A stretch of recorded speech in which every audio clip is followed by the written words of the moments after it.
ഷെയ്ഖ് ജീലാനി റളിയല്ലാഹു അൻഹുവിനെ നല്ലോണം സ്നേഹിക്കണം.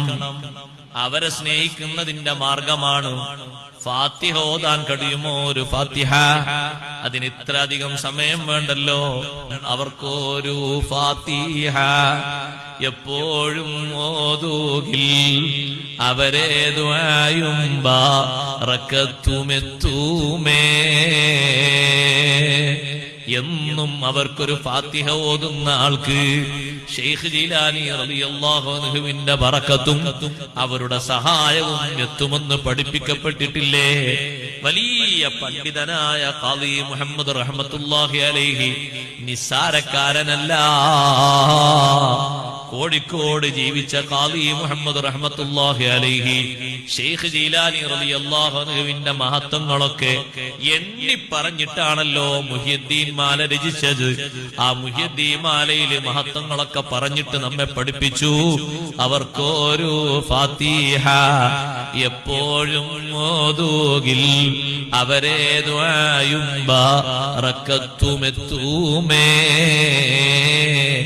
എന്തേ സഹോദരങ്ങളെ, ഷെയ്ഖ് ജീലാനി തങ്ങൾക്ക് ഇത്രയും വലിയ സ്ഥാനം കൊടുക്കാനുള്ള കാരണം, ഇത്രയും വലിയ മഹത്വം അല്ലാഹു കൊടുക്കാനുള്ള കാരണം എന്താണ്? സുദീർഘമായി പറയണം, ഞാൻ ചുരുക്കി പല ഭാഗങ്ങളും ഓർമ്മപ്പെടുത്തട്ടെ. ഷെയ്ഖ് അബ്ദുൽ ഖാദിർ ജീലാനി ഖദ്ദസല്ലാഹു സിർറഹുൽ അസീസ് തങ്ങളെപ്പറ്റി നമ്മളൊക്കെ കുത്തുബിയത്തിന്റെ ആ ബൈത്തിൽ നമ്മളൊക്കെ കേട്ടില്ലേ? ഷെയ്ഖ് ജീലാനി റളിയല്ലാഹു അൻഹു അല്ലാഹുവിനെ ഏറ്റവും നന്നാർത്ഥത്തിൽ അനുസരിച്ച അടിമയാണ്. ഇത് കുന്താലിൽ ഖാദിരിൽ മുഖ്താരി അബ്ദൻ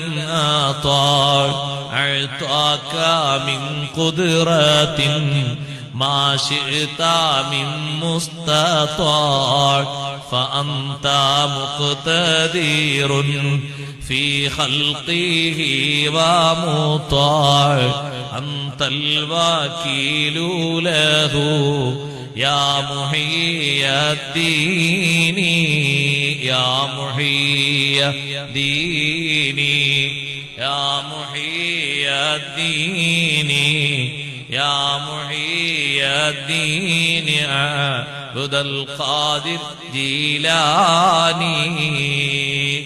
എന്തേ മൊയ്തീൻ ശൈഖിനെ വിളിക്കാർക്കും മടിണ്ടാ? ആ മടിയുണ്ടെങ്കിൽ ഈമാനും ഇല്ലാന്ന് പറയാ, വേറൊന്നും പറയാനില്ല.